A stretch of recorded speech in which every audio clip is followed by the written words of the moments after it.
I know that I can find you here, 'cause you promised me you'll always be there. Times like these, it's hard to see, but somehow I have a peace. You're near.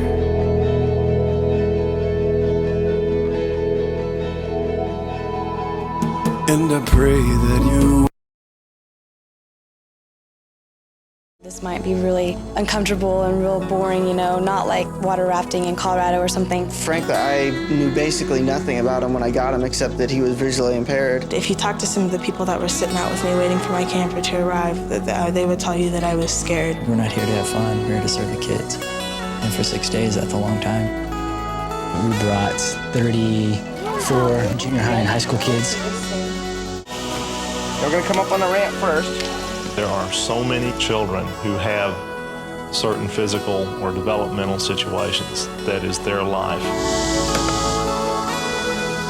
And things like this are not offered for them.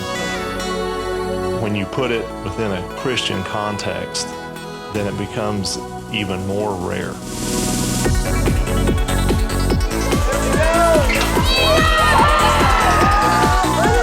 Awesome, Michelle.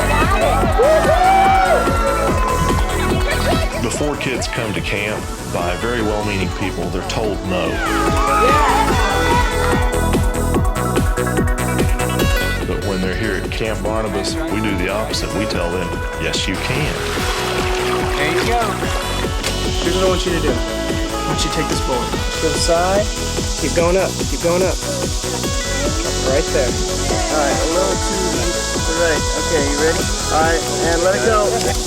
Oh! Cameron, how could you see when you were born? I couldn't see at all when I was born. See, they fixed my eye. You can see, but you can't see real good. Yeah, I can see 10% out of that eye and no percent out of that eye. He's totally energetic kid. You can see me, right? I can, you have dust. Yeah, I've got dust. He woke me up at 7 before the wake-up call today. He had already dressed himself. I had to take a nap because I was just exhausted trying to keep up with this little kid. There's just nothing he's scared to do. He does this thing called the blob. And you think, you know, for a blind person where you probably can't see what's underneath, just get on this tower and jump off. But he loves it. He's done about 100 times so far. And Anne goes, I'm gonna make a Sheltie dog. And we go, yeah, okay, you can make a Sheltie dog. She's never had experience with it other than she's pet one a couple of times. It looks exactly like that breed of dog. You can definitely tell. And I said, could you see what you were doing when you were sculpting? And she goes, no, it would be so much harder if I could see. And I was like, well, what are you talking about? And she goes, well, when your world is all about touch, all you have to do. Every time I would serve the table, he would call me over to talk with him. And one day, he said, I want to tell you, I prayed today, and I asked Jesus into my heart. And I had no idea he was going to say that. I don't know if I'm communicating or not to her. It's really hard to explain to her what Jesus has done for her. So, I mean, I've prayed so much. I'm like, okay, God, this girl doesn't know you, and I need your help because there's no way I can't do it by myself. But the next day at dinner, he called me over to his table, and he said, I told God I hated him today. And so I just asked him why. He said, because I'm blind.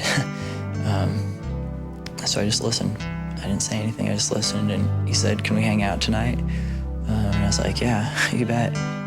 I get so ticked off with God. I get into this selfish mode of I want every single part of my body to work all the time. You know, I'll get a cold or something, I'll be all grumpy. There's going to be a lot of challenges with that, and a great hope that we have in 1 Corinthians 15, where it says, in a moment, in the twinkling of an eye, at the sound of the last trumpet, will be changed. And yet how frustrating it is waiting for that time.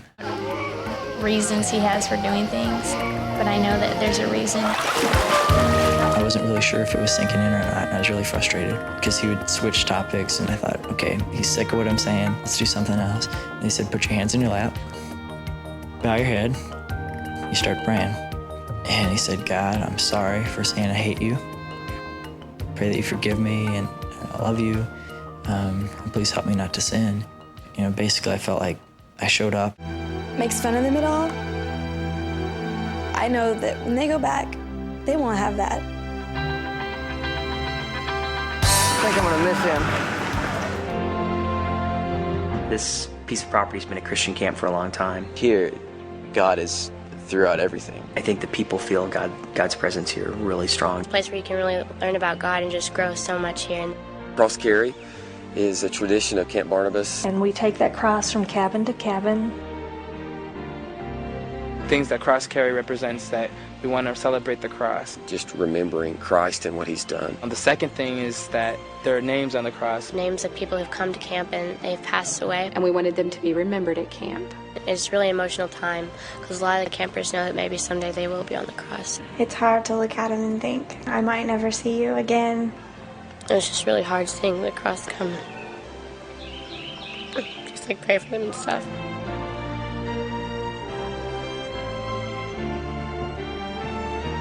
We had to explain to our girls that all of those names on the crosses we're going to see again in heaven someday.